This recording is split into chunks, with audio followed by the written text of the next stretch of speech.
반갑습니다. 강박증 학술의 카페지기 김선인입니다. 사회방송을 시작하겠습니다. 1부에서는 교육편으로 강박증의 치료에 대해서 논하는데 강박증의 틀린 치료와 바른 치료의 개념에 대해서 논하겠습니다. 이것은 기존 치료나 연구에 세계적으로 전혀 없는 내용이고 제가 20년간 연구한 결론으로서 최초로 설명하는 것입니다. 모든 강박증의 원인은 외부가 아닌 환자의 내면에 있다는 것이 누구나 다 인정하는 당연한 진리입니다. 손에 들어온 것이 묻어 병들릴 것 같다. 천장이 무너질 것 같다. 어머니가 강도의 칼에 찔려 돌아가실 것 같다.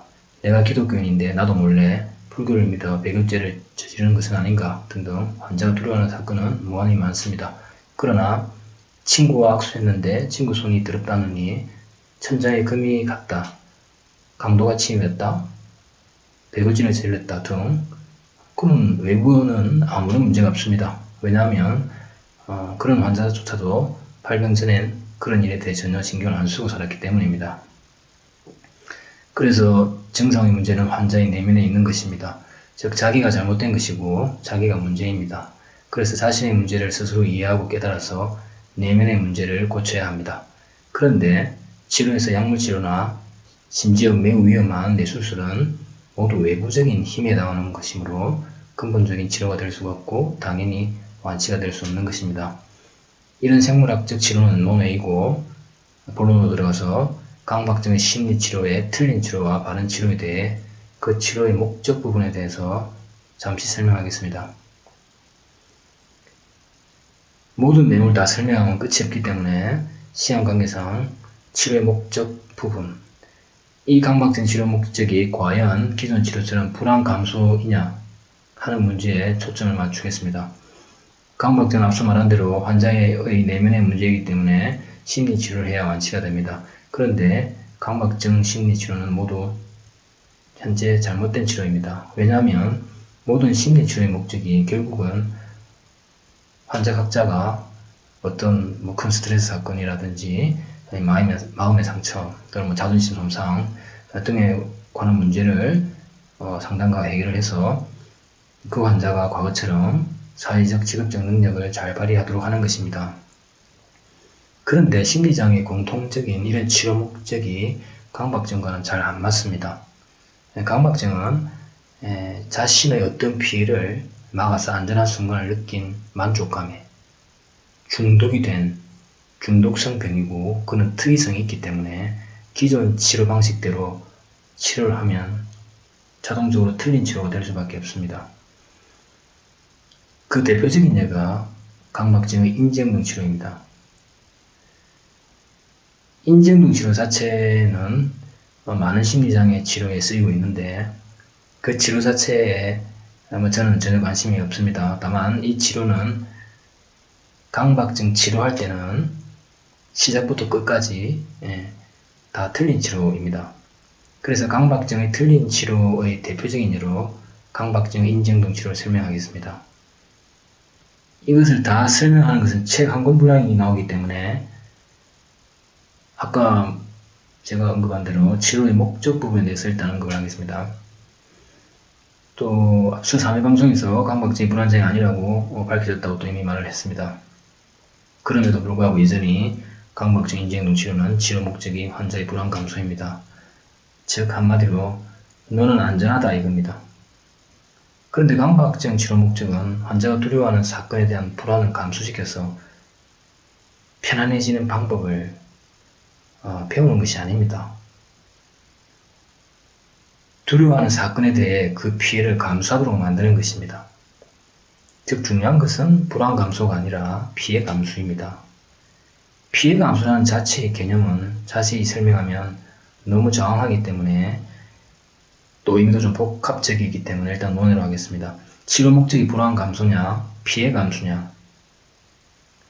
불안 감소냐, 피해 감소냐에 따라 치료 방향과 결과는 아주 크게 달라집니다. 그럼 이해가 쉽게 예를 들어 보겠습니다. 어떤 남자 사진작가가 아프리카에 와서 사자, 표범, 코뿔소 등 야생동물을 찍고 있습니다. 아프리카에서 야생동물 사진 촬영한 지는 6개월쯤 됐는데 3개월 전부터 자신이 사자에게 물어뜯겨 죽는 모습이 떠올라 괴롭다고 합니다. 그래서 이 사진작가가 멀리서 차를 타고 가면서 아주 멀리서 사자를 발견하면 카메라 그 줌 기능인가 그런 걸로 멀리 떨어져서 사자를 촬영하는데 아주 불안해서 죽을 것 같고, 물론 동료들이 한 5명 정도 각자 총도 갖고 있어서 자기를 보호하고 있습니다. 그리고 또 이 작가가 인터넷 보니까 사자가 달리는 속도가 시속 60km 정도 된다고 하는데 그 차로 달리면 금방 도망갈 수도 있습니다. 물론 기본적으로도 거리도 이미 떨어져 있고, 그래서 자신은 사실 사자에게 물려 죽는 일은 거의 없다는 걸 알고 있어도 사자를 멀리서 사진 촬영하거나 또 숙소에 혼자 있을 때 사자에서 물어뜯겨 죽는 생각이 너무 괴롭다고 합니다. 자, 이건 제가 예를 드는 겁니다. 자, 이건 강박증이죠. 이 강박증에 대해 인지행동 치료는 이런 식으로 상담가가 설명을 합니다. 인지행동 치료의 세부적인 설명 방식은 여러 가지가 있겠지만 저는 관심은 없고 그냥 하나 예를 들면 이렇습니다. 자, 우리 환자분은 사자에 물려 뜯겨 죽는 생각에 많이 시달리네요. 그런데 그럴 확률이 얼마나 될까요? 확률을 좀 계산해 봅시다. 우선 본인이 멀리서 차를 타고 가면서 카메라로 사자를 사진 찍는데요. 사자가 그걸 눈치챌 확률이 일단 낮죠. 그리고 또 사자가 먹잇감 노린다고 할 때 사슴을 노리더라도 딱 숨어서 길을 엿보고 그렇게 아주 조심해서 접근을 하는데 무슨 놈이 멀리서 사진 찍는다고 그걸 보자마자 바로 달려듭니까? 그럴 확률도 낮고, 사진 찍는다고 찍는 사람 볼 확률도 낮은 데다가 봤다고 해서 또 저기 뭐지 하고 쳐다보지 않고 바로 달려들 확률도 낮고, 또 아까 전에 사자가 시속 60km라고 하는데 그 차가 지금 못 따라잡습니까? 그래? 차가 더 빨리 달리면 되고, 또 그 차가 60km만 달려도 기본적인 서로 떨어진 거리를 유지하고 안 잡히는데, 거기다 또 사자가 달려온다고 한들 동료가 총을 쏘는데 걔가 도망을 안 가겠습니까? 그냥 도망 안 가고 총을 다 피해가면서 제가 달려올 확률, 이렇게 되면은 이거 지금 그 사자가 자기를 찍는 걸 볼 확률이 또 한 100분을 잡고 100마리 중에 한 마리가 그걸 눈치챈다 칩시다. 그러면 그 중에서 또 다시 보는 그 사자가 또 달려들 확률, 그게 또 한 1000분의 1 잡으면 벌써부터 100분의 1 곱하기 1000분의 1이고 확률이 또 낮아지죠. 그리고 사자를 못 따돌릴 확률, 사자가 총을 피할 확률, 사자가 차를 덮칠 확률, 이거 다 곱해버리면 이거 확률이 이게 번개 맞을 확률보다 더 낮습니다, 이게. 자, 이렇게 일단 설명합니다, 상담가가. 그래서 상담가가 그럼 이 말의 주장은 뭐냐? 당신이 멀리서 사자를 촬영하다가 사자가 당신을 발견해서 달려오고 당신을 결과적으로 물어뜯어 죽일 확률은 매우 낮다. 당신은 안전합니다. 불안할 필요가 없어요. 당신은 안전하니까요. 이 말입니다. 그리고 물론 부가적으로 사자에게 물어뜯겨 죽는 모습을 떠올려서 본인이 불안하면 자꾸 불안을 견뎌야 됩니다. 또 이렇게 또 하라고 하고, 그리고 처음에는 그런 상상을 할 때 사자에게 물어뜯겨 죽는 모습을 떠올려 보세요. 그리고 불안하지요. 불안하지만 그 불안은 30분 정도 지나면 줄어들게 될 겁니다. 그리고 불안감을 충분히 느끼고 버티면 불안감은 진정이 됩니다. 또 그리고 그는 어떻게 사자를 멀리서 보고 불안해하거나 그럴 때는 몸에 힘을 줬다 뺐다 하고 긴장형 훈련도 좀 하시고요 하면서 또 그런 것도 가르쳐주고 잡다한 것을 합니다. 근데 어쨌든 이런 생각을 고치는 방법, 인지행동 치료가 결국 생각 고치고 행동 고치고 둘 다 하겠다 이야기인데, 이 생각 고치는 건 예를 들면 확률적으로 하나 고치주고 세부적으로 더 있지만 또 행동 고치는 거 한번 떠올려보고 고치고, 뭐 이렇게 하는데 결국 이것이 뭡니까? 최종적으로 불안을 줄이기 위한 방법입니다. 자, 그리고 사자에게 물에 뜯긴다는 이 내용에 이미 빠져서 지금 같이 상담가가 지금 사실 설명하고 있는데 여기서도 일단 잘못됐고 이제 잠시 치료 목적에서는 우리가 다시 초점을 맞춰서 또 설명 다시 하겠습니다. 그래서 이렇게 최종적으로 불안을 줄이기 위한 방법이죠. 그러면 환자가 이제 이런 상담을 받고 나서 내가 가만 항 계산해 보니까 아예 뭐 사자에게 물려 죽을 가능성도 없고 뭐 사자 상상해 보니 불안도 좀 견딜 수 있고 뭐 이제 뭐 사자가 뭐 떠올라도 불안하지 않아. 그렇지. 그래서 이제 이 환자가 사자를 봐도 전혀 불안하지 않게 되었습니다. 그리고 아예 사자를 사진 촬영할 때 물에 뜯기는 것을 신경을 안 쓰는 것을 넘어서 오히려 사자한테 조금 더 가까이 가서 찍고 막 그렇게 하고 있습니다. 자, 그러면 그래서 인지능 치료 목적으로는 다양한 것이죠, 이게. 예. 근데 과연 다양한 것일까? 자, 이런 의문이 듭니다. 자, 그러면 이제 이 이후의 상황을 한번 봅시다. 이 사람은 지금 그런 생각에 대해서 다 견뎠죠. 사자한테 물에 뜯긴 생각을 다 견뎌서 아예 사자 생각도 안 하고 삽니다. 예. 그리고 잘 지내고 있습니다. 두세 달 잘 지내고 있습니다. 그리고 달아났다 하고 이제 그동안 1년간 아프리카에서 야생동물을 찍었는데 뭐 사자 촬영도 다 끝났고 그 다음에 그래서 이제 생각해보니까 내가 사진 사진집 하나 내려고 하면 너무 야생동물만 있으면 좀 그러니까 이제 수중생물도 찍으려고 이제 갔습니다. 그 수중생물 촬영하러 이제 제주도로 갔죠. 그 제주도 또 가니까 그 제주도 깊은 바다에 수중 카메라 들고 들어가서 물고기도 찍고 산호초도 찍고 거북이도 찍고 불가사리도 찍고 막 있었습니다. 물론 뭐 사자가 바다 물속에서 나올 일도 전혀 없고 사자는 잊은 지 아주 오래됐습니다. 지금 이제 사진 잘 찍고 있습니다. 지금. 그런데 사진 촬영하던 중에 동료가 무슨 말을 했냐면 저기 제주도에 소문 들었는데 뉴스도 나왔는데 저기 제주도에 있던 해녀가 상어한테 물려서 다리가 잘려서 엄청 크게 다쳤대. 이런 소리를 들었습니다. 그런데 갑자기 이제 사자가 아니라 수중에서 상어한테 물어 뜯기는 생각이 떠올라서 이제 괴로웠습니다. 그 이유는 나중에 설명해 드리겠습니다. 그러다가 이제 과거의 사자 생각에 시달리듯이 그런 소리 들은 지 7일 만에 서서히 이제 수중에서 촬영하는 게 굉장히 두렵고 또 막 물속에서 상어한테 막 입수하기 전에 막 상어에게 물어 뜯기는 생각에 또 막 시달리고 수중 생물 지금 촬영을 지금 거의 할 수가 없을 정도로 불안하게 되었죠. 그래서 이 강박증입니다. 이렇게 되면 또. 그럼 이게 재발이 됐을까요? 아닙니다. 이 환자는 완치된 적이 없습니다. 또 그런 것이 이제 평가되지 않았기 때문이죠. 자, 그런데 인지무시를 또 해봐야 넌 안전하다. 에이, 해녀가 그 물어 뜯긴 상황 다르겠죠. 아주 뭐 깊은 데를 갔겠지. 본인이 불가사리 짓고 이런 데 상어가 나올 일이 있나. 또 이렇게 또 계산하고 또 항상 또 합니다. 이제는 상어 시속은 또 40km라고 자기가 또 인터넷 검색도 했거든요. 40km인데 본인이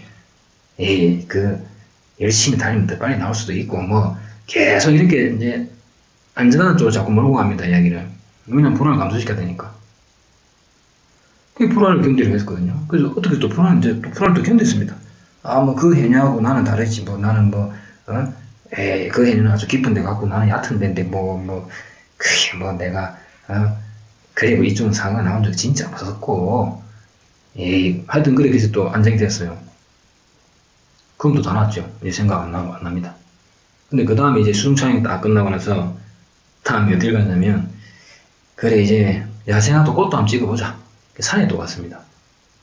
그 산에 가니까 이거 절벽에서 떨어져서 다치는 사람도 보고 뱀이 물리는 사람도 보고 또 산에 절벽 같은데 조금 가파른 데 오르니까 돌이 떨어져 머리에 깨지는 사람도 있고 낙석 주위에서 하고 그런 간판도 붙어있고 하니까 이제는 뭡니까? 뱀에 물리는 생각, 절벽에서 떨어지는 생각 이런 생각이 또 괴로웠습니다.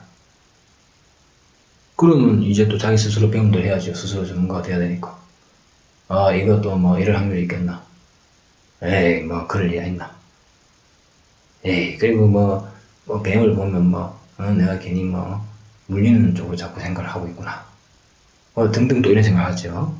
이렇게 되면 끝이 없습니다, 이 이야기는. 그래서 이런 치료는 잘못된 치료죠. 그리고 이 치료는 불안 감소를 목적으로 두었기 때문에 잘못됐습니다. 불안 감소를 치료 목적으로 두니까 결국 저런 재발이 아닌 재발 같은 현상뿐 아니라 재발이 아니라 정확히만 잠재된 증상이 일어난 거죠. 저런 재발 같은 현상뿐 아니라 시작부터 내용에 빠져들 수밖에 없습니다. 그러니까 이런 점이 결정적으로 시작부터 끝까지 인지행동 치료가 잘못될 수밖에 없는 구조입니다. 이 환자의 증상의 내용은 사자든 상어든 뱀이든 박습이든 전혀 중요한 게 아닙니다. 불안도 전혀 중요하지 않습니다.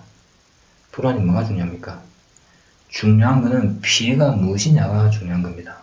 환자가 다치는 것이 두렵다고 일단 가정을 하면 이 환자는 그냥 물어보면 바로 알 수 있는 것이고, 그래서 다치는 것이 지금 가장 심각한 문제입니다. 그러면 그러니까 그 피해를, 다치는 피해를 감수해야죠. 그 피해를 감수해야 되는데 그런 개념 없이 계속 내용에 빠져서 불안만 견디면서 치료를 끝내니까 저렇게 다치는 다른 사건이 계속 선택이 되는 겁니다. 또 불안도 피해가 있으니까 불안한 것이고, 그런 피해에 대한 의식이 그런 피해에 대한 의식 때문에 감정적으로 불안한 겁니다. 불안은 감정적인 결과이지 원인이 될 수가 없습니다. 간단히 다치는 건 다 불안하니까요. 다른 게 없죠. 그래서 중요한 거는 피해를 감수하느냐 못하느냐입니다. 그래서 강박증 치료에서는 근본적으로 피해를 감수하는 게 중요하기 때문에 세부적으로는 내용이 의미가 없다는 것을 깨닫는 게 가장 중요한 것입니다. 이것이 내가 안전해, 확률적으로 일어나지 않아. 나는 머릿속으로는 사자의 물은 뜯겨 죽을 일이 없다는 것을 알아. 그렇지만 내가 체험을 해본 적이 없기 때문에 체험을 해본다든지 손에 들어온 거 묻는 경우는 들어온 거 먼저 찾아보니까 실제병이 안 걸린다든지, 지금 이런 것이 매우 잘못된 치료고, 그게 아니라 피해를 감수를 한다는 개념에서는 강박증의 내용에 아무 의미 없다는 걸 깨닫는 게 가장 핵심적인 시작부터 끝까지 중요한 개념입니다. 강박증은 보이스피싱과 같은 겁니다. 보이스피싱은 그 내용 다 전부 사기죠. 예를 들어서 당신 통장을 마약주식 이용하고 있다. 당신은 매일 교통사고를 당했다. 여기 병원 응급실인데 빨리 돈을 보내라. 그래 수술할 수 있다. 돈 안 보내면 당신 엄마 죽는다. 프로그램을 보내라. 또 신용카드 신청한 적 있습니까? 없으면 누가 당신 명의를 도용해서 신청했고 반송되었다. 자, 경찰에 연락해주겠다. 경찰에서 형사 전화 시킨 대로 해라. 등등이죠. 그러면 이 내용에서 통장을 마약주식 이용한다? 어머니가 교도소 당했어. 위도가다. 당신 명의로 누가 신용카드를 신청했다. 자, 마약주식 이야기, 어머니 교통사고 이야기, 당신 신용카드 부정 발급 이야기. 내용이 다 다르죠. 근데 그 내용이 다른 게 의미가 있습니까? 아무 의미가 없습니다. 그냥 사기일 뿐이고 전화 오면 욕하고 끊거나 바로 끊거나 차단하면 됩니다. 그래서 당신 통장을 마약주식 이용하고 있다 하면 야, 이 사기꾼아 꺼져. 전화 끊고. 당신 아들이 납치됐습니다. 꺼져. 응? 이 사기꾼아. 또 어머니가 위도가다. 예, 꺼지세요. 예. 근데 이게 다 사기라는 내용 알면은 이 내용이 안 빠지는 거죠. 그게 가장 현명한 판단이, 현명한 방법이죠. 그런데 만약에 어떤 남자가, 이제 여기 속아서 이제 경찰에 갔어요. 근데 경찰서에서 아저씨 내 통장을 마약주식 이용하고 있다고 전화가 왔고, 조금 있으면 검사님 전화 한다는데 나 어떻게 하면 좋습니까? 나 진짜 억울한데요. 라고 말하니까 그 경찰관이 그 보이스피싱이에요. 그건 다 거짓말이에요. 그 속지 말고요. 그 순차담 끝이에요. 내용 의미 없습니다. 무시해라. 이렇게 말해야지. 경찰관이 같이 속아가지고 마약, 진짜 본인 통장에 그 마약 조직이 이용당할 확률이 얼만큼 있겠어요. 아주 낮습니다. 그런 일도 아니고, 검사님이 좀 착오가 있었겠죠. 그리고 검사님이 전화 오면 본인 입장을 사실대로 말하면 됩니다. 딱, 더도 말고 덜도 말고 사실대로 말하면 되고, 별일 없을 겁니다. 마약 조직 그런 사건은 우리나라에 잘 안 일어나거든요. 외국하고 관련된 그런 거는. 검사님한테 말만 잘하면 됩니다. 자, 이렇게 안정을 시키면 지금 보이스피싱이 같이 속아서 놀아나고 있는 거죠. 그래서 인정은 치료가 그런 식으로 내용에 빠져서 같이 지금 속고 있는 겁니다. 그렇다면 사자를 두려워하는 사진작가 환자의 바른 치료는 무엇일까요? 피해 감수입니다. 자, 그럼 이 바른 치료 예를 들면, 자, 환자에게 이렇게 설명하는 겁니다. 또 환자들이 기를 해야죠. 당신이 사자를 보면 자꾸 불안하다고 하는데 왜 불안합니까? 그거에 피해가 있으니까 불안한 거죠. 만약 아프리카 사자들이 마치 애완견들처럼 당신이 어릴 때부터 키워서 아프리카에 돌려보낸 사자들이고, 뭐 그 사자들이 당신을 보면 오히려 야생동물 잡아서 갖다 주고 반갑다고 당신 끌어안고 자꾸 이렇게 이득을 주면 당신 두렵습니까? 안 두렵습니다. 그리고 사자 자체가 두려운 게 아니죠. 사자를 보면 무릎 뜯겨서 지금 다치고 죽을 수 있으니까 두려운 거죠. 아니 그냥 사자가 예를 들어서 당신이 무릎 뜯었다. 근데 크게 안 다쳤다. 크게 안 다치고 대신에 조금만 다쳐도 아프리카 정부로부터 매월 수백억 정도의 보상금을 매달 받고 또 다친 거는 그 다음날 바로 낫는다. 아주 경미한 정도다. 물려받자. 자, 그러면 사자에게 물어 뜯기는 게 두렵습니까? 안 두렵습니다. 그쯤 되면 너도 나도 사람들 아프리카 가서 사자에게 물어 뜯기려고 지금 사자를 찾아다닐 겁니다, 아마. 그래서 사자한테 물어 뜯기는 게 뭐가 중요합니까, 지금? 사자한테 물어 뜯겨서 다치는 게 중요한 거지요. 자, 그럼 당신이 사자에게 물어 뜯기면 어떤 표현을 봅니까? 이 사람이 다치는 것이 매우 싫다고 합시다. 그러면 이 사람한테는 물어 뜯겨서 다치는 피해죠. 그러면 아까 말했다시피 당신은 다치는 피해를 감수해야 안 한다. 다치는 피해를 보세요. 그리고 당신이 사자에게 물어 뜯기게 되면 물어 뜯기세요, 이 말이에요. 죽으면 죽으세요, 이 말입니다. 그럼 어떤 하나 이렇게 말해요. 예? 다치라고요? 선생님, 나 그런 소리 처음 듣는데요. 전부 다, 괜찮아요 하고 그러는데, 또 마음의 상처를 따지던데, 응? 그렇게 해서 병이 나았습니까? 본인이 병이 나았냐고, 그렇게 해서. 본인이 이때까지, 지금까지 했던 행동들을 다 생각해 보세요. 그거 다 사자로부터 다치는 병에 막는 행동 아닙니까? 그래서 심지어 인지행동 치료조차 당신이 안 다치는 확신을 주기 위해서 확률도 계산하고 또 무슨 계산하고 불안 견디라고 또 올리고 참고 막 그렇게 하는데 불안을 왜 견딥니까? 불안을. 피해만 감수하면 그런 거 할 필요 없습니다. 노출이 많은 방식을 왜 합니까? 손에 들어온 거 일부러 묻혀서 병에 대한 불안, 그것도 물론 다 병에 대한 불안은 물론 아니지만 그것도 잘못하고 있지만 이 지금 치안관계상 치료 목적부만 다 집중하면 손에 들어온 거 묻어가지고 불안 참으세요. 그 불안을 왜 참고 있는데요? 병이 걸리기 싫다면 그 병을 걸리라 이 말입니다. 그럼 불안하지 않습니다. 그게 일반인들이 그렇게 살아가고 있는 거죠. 자, 어쨌든 근데 강박증 치료는 당신이 사자를 두려워하는데 그 사자를 두렵게 하지 않게 하는 것이 목적이 아닙니다. 당신이 사자를 두려워하는 이유가 다치기 때문이죠. 그래서 사자는 뭐든 내용이 아무 의미 없어요. 당신은 다치는 것이 무척 싫은 사람인데 다치는 특정 사건으로 사자에게 물어 뜯기는 것을 선택한 것 뿐입니다. 그 아이디어는 어디서 나왔느냐? 제 표현 아이디어라고 하는데, 당신이 현재 상황이 아프리카에 사자를 자주 보는 상황이고, 동료에게 사자에게 물어 뜯긴 사람을 봤다는 내용도 들었고, 그런 데서 아이디어가 나오는 거죠. 그리고, 예를 들어서 내가 옷가게 하는데, 조독감이 오는데 내가 왜 걱정합니까? 내가 통닭집을 하니까 조독감이 걱정이 되는 거지. 자, 그런 이치입니다. 그래서 사자에게 물어 뜯기는 내용은 무의미하다는 거죠. 내가 다칠 수 있는 특정한 사건으로 사자를 선택을 한 것 뿐이죠. 그래서 사자에게 물어 뜯기는 내용은 무의미하니 무시해야 되죠. 그리고 사자에게 물어 뜯기는 생각이 떠오를 때는 작게는 사자에게 물어 뜯기는 피해를 감수하고 그러면 자동으로 다치는 피해도 감수가 되는 겁니다. 자, 그리고 비록 사자에게 물어 뜯기는 피해를 감수했다고 해도 다른 다치는 피해를 감수한다는 보장은 없지요. 당신이 또 다른 다치는 특정한 사건을 선택하게 되면 그 피해를 잘 감수를 할 수 있는지 우리가 지켜보는 것이고 또 그것도 되고 또 계속 몇 가지가 계속 되고 그러면 나중에는 아예 다치는 사건이 선택이 안 됩니다.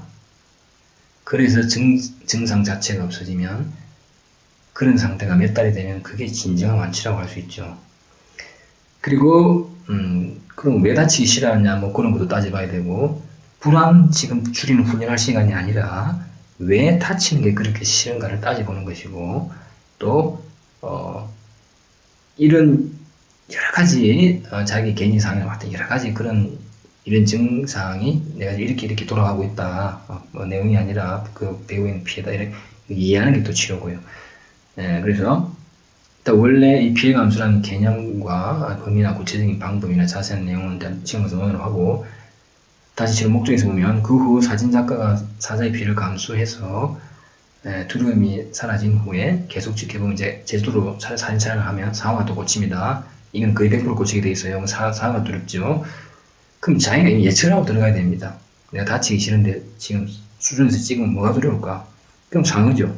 그 예측을 하고 들어가야 자기가 무시가 더 쉽죠. 그래서 상어, 그러면 또 이렇게 상어 생각이 계속 나면 스스로, 불안할 게 아니라, 내가 왜 이러지 혼란스러울 게 아니라, 내가, 내 전에 사자를 두는데 왜 이게 사자 생각 안 나는데 왜 상어 생각나지가 아니라, 내가 다치기 싫어서 또 상어를 선택했구나라고 스스로를 이해를 해야 됩니다. 또 상어에 대해서 다치는 길을 감수를 해야 되고, 그렇게 이해하는 자체가 바로 정신과에서 말하는 모든 정신치료의 핵심인 자기를 이해하는 것입니다. 자기 이해, 자기 통찰, 자기 발견 다 같은 말이죠. 그래서 이것이 이제 치료의 일부입니다. 물론 이게 전부가 아니고 일부인데요. 자, 그래서 이제 기존 우리가 강박 증상은 변화되거나 추가되는 것이 일반적인 현상으로 알려져 있습니다. 그런데 그 이유는 밝혀지지 않았습니다. 자꾸 불안만 따지니까 이런 이유를 못 밝히는 거죠. 그래서 왜냐하면 사자에게 물어뜯기는 불안은 잘 견디는데 왜 상어는 이거는 또 왜 이 불안은 뭐지? 뭐 이러니까 좀 헷갈리죠. 자, 그래서 그게 아니고 환자가 불안이 아니라 환자가 어떤 피해를 보기 싫어하는 어떤 범위가 있고 여기서 뭐 다치는 피해라 치면 환자가 매우 어떤 피해 보기 싫어하는 어떤 범위가 있고 얘가 이제 앞에 다치는 것이고 그런 범위에 들어갈 수 있는 특정 사건은 얼마든지 환자의 상황이나 직업이나 여러 가지 환경 속에서 선택될 수 있기 때문에 증상이 변화되거나 추가가 되는 거죠. 그래서 사자 증상에 피해를 감수 못하고 있는데 또 상어집으로 갔으면 상어가 또 플러스 추가가 되는 것이고 사자는 뭐 견딜만 했는데 다시 상어가 선택이 되면 사자에서 상어로 내용이 이제 변화가 된 것이죠. 그런 의미입니다. 그래서 앞에 있는 사자를 두려워하다가 치료도 안 받은 사람, 만약에 앞에서 사자를 두려워하고 있는데 이 사람이 치료를 받은 적이 없어요. 자기 내가 왜 이런지 모르겠어. 뭐 그런 차에 다 찍고 제주도 순찰을 갔거든요. 그럼 사자는 물에서 나올 리도 없고 내가 옷가게는 저도 가면 걱정할 일이 없거든 지금. 그래서 사자가 물에서 나올 리도 없고 자신 생각에는 그건 말이 안 되는 생각이고 걱정할 필요가 없는 거죠. 그래서 자동적으로 증상이 사라지게 됩니다. 그렇게 되면. 그러면 제주도에 3년 뒤에 가면 3년 뒤에 상어가 들어올 것이고 1년 뒤에 가면 1년 뒤에 증상이 상어가 들어올겠죠. 상어가 들어오면 또 증상이 변화된 것이고 또 반면 제주도에 가도 아까 말했듯이 뭐 사자가 계속 머릿속에 뭐 떠오르고 하면 또 증상이 추가된 거죠. 그렇다면 이런 의문이 또 생기죠. 사자를 두려워하는 환자는 사자에게 물어뜯겨 죽는 것이 두렵다고 하는데 그렇다면 다른 자기 동료들은 사자에 물어뜯기는 것이 안 두렵단 말인가? 불안하지 않나? 자, 불안하죠. 그래서 강박증 불안증이 아닙니다. 환자가 두려워하는 것은 그 사람이 발병되기 전에 그 증상이 내용에서 일반인이었기 때문에 일반인으로서 두려워했기 때문에 그 연장선상으로 이게 지금 피해 감소 못해서 생기기 때문에 환자가 두려워하는 건 일반인도 다 두려워하죠. 사자를 다 두려워하지 않습니까? 사자 앞에 있으면 누가 안 두려워합니까? 환자도 과거에는 그 피해를 감수했다가 어떤 계기로 해서 그 피해를 감수를 못해서 의식적으로 이거는 한번 생각을 해볼 문제다 라고 의식적으로 그 피해를 막으려고 하는 것이죠. 내가 지금 환경이 사자한테 둘러싸여 있으니까 내가 어릴 땐 도시에 살 때는 뭐 사자 벌레가 볼 일이 없는데 이거는 지금 온천지 사자인데 이거는 좀 피해를 좀 한번 생각 좀 해봐야겠네 라고 생각하는 거죠. 그래서 그 피해를 막아서 안전한 숨을 느끼려고 하고 그것이 바로 강박 행동입니다. 그래서 일반인은 무의식적으로 피해를 감수하고 환자는 무의식적으로 피해를 감수가 안 돼서 의식적으로 피해를 막으려고 하는 거죠. 그래서 이제 무시를 하면서 의식적으로 피해를 감수를 계속하면 그게 바로 무시하는 거죠. 의식적으로 피해를 감수하게 되면 나중에는 피해 감수가 의식이 아닌 무의식적으로 되면서 이제 완치가 되는 거죠. 그리고 기존 연구에는 이게 잘못된 정의인데 강박 행동의 기능적 정의가 선행된 강박적 사고에서 오는 불안을 줄여주는 기능을 한다라고 되어 있습니다. 물론 잘못된 정의고요. 강박적 행동의 정확한 기능적 정의는 제가 말을 하면 강박 사고의 내용에 관해서 자신이 당하는 피해를 막으려고 하는 행동입니다. 그리고 부가적으로 그 불안이라는 것을 매우 지금 중요시 여기는데, 불안을 따진 그런 이제 감정적인 그런 문제죠. 근데 불안을 따지려고 할 때 지금 자꾸 불안하면서 불안만 따지고 있는데, 감정적으로 중요한 걸 따진다고 하면 지금 이 증상의 원인이나 치료의 핵심에서는 불안이 전혀 중요한 게 아닙니다. 피해감도 중요한 것이고, 근데 피해 감소가 안 됐을 때 감정적인 것은 불안뿐만 아니라 불쾌감이 매우 중요한 감정적인 요소입니다. 의문이 해결 안 된 불쾌감이 특히 대표적인 예고요. 그래서 불쾌감이 굉장히 중요한데, 불안 같은 감정을 따지려면은 불쾌감도 따져줘야 되는데, 이 불쾌감은 전혀 안 따지고 있습니다. 그래서 이 불쾌감이 매우 중요한 것입니다. 이건 다른 개념이고 지금 논의를 하고, 그래서 피해 감소가 안 됐을 때 나타나는 이 감정적인 반응을 잠깐 아까 말했다시피, 감정적인 반응은 불안이나 불쾌감 두 가지가 다 있습니다. 둘 중에 하나거나 둘 다 하거나 그건 환자마다 다르고요. 그래서 강박적 행동의 기능적인 정의는 자신이 당하기 싫은 어떤 피해를 막으려고 하는 행동입니다. 그래서 그 피해를 좀 더 상세히 말하면 자신이 당하는 피해를 막아서 안전한 순간을 느끼려고 하는 행동입니다. 자, 강박증 심리치료에서 자 이제 마무리하면, 강박증 심리치료에서 중요한 핵심은 제가 카페나 상담에서 누차 강조하지만 내용은 무의미하고 피해를 감수한다는 것입니다. 그래서 그 피해를 감수하기 위한 실천적인 방법이 대표적으로 이제 무시를 하는 연습이죠. 그래서 무시를 하기 위해서는 이 내용의 의미가 없다는 것, 내가 지금 그 내용에 관한 배후가 중요하다는 것입니다. 그래서 제 연구로 이런 이제 강박 증상 설명을 쭉 하고 있는데, 하나의 강박 증상은 사실은 나는 사자한테 물어뜯길까 두려워, 이거는 피해 감소도 있고 뭐도 있지만 여러 가지 이론적인 여러 가지 개념들이 중독이라든지 여러 가지 개념이 섞여서 지금 관련되기 때문에 여러 가지 이론적인 개념이 필요합니다. 그런데 그 개념 하나하나를 다 설명하면 매우 길기 때문에 이번 회에서는 치료 목적 부분에 대해서 바른 치료가 무엇이냐, 그것은 불안 감소가 아니라 피해 감소이다 라고 제가 설명을 잠시 했습니다. 우리가 상식적으로도 치료 목적이 틀려지면 치료 방향도 틀려지고 상담 때 다루는 세부 사항도 달라지고 심지어 숙제도 모두 틀리게 되고, 첫 단추가 잘못 끼워지면 그 결과가 좋을 리가 없죠. 저는 인지행동 치료에 대해서 전혀 관심이 없습니다.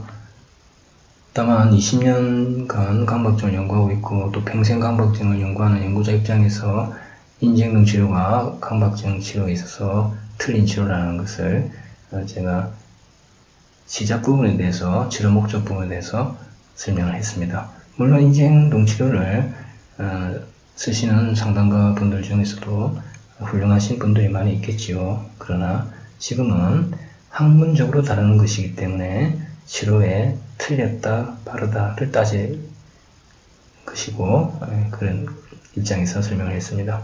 한편 방송이 20분 정도 해주시면 집중이 잘 될 것 같다는 의견이 있어서 4회 방송은 파일을 2개로 분리해서 만들었습니다. 2부는 질문과 답변 편인데요. 스트레스를 받을 때 증상이 악화되는 원인과 사고 억제의 역설적 효과의 원인, 곰을 생각하지 마시오 하면 더 난다는 그런 현상의 원인, 이 두 가지는 기존 연구로는 설명이 안 되고 있습니다. 그 원인이 안 밝혀졌는데, 이 부분에서 이 두 가지에 대해서 질문을 소개하고 답변을 하면서 원인을 설명을 하겠습니다. 1부를 마치겠습니다.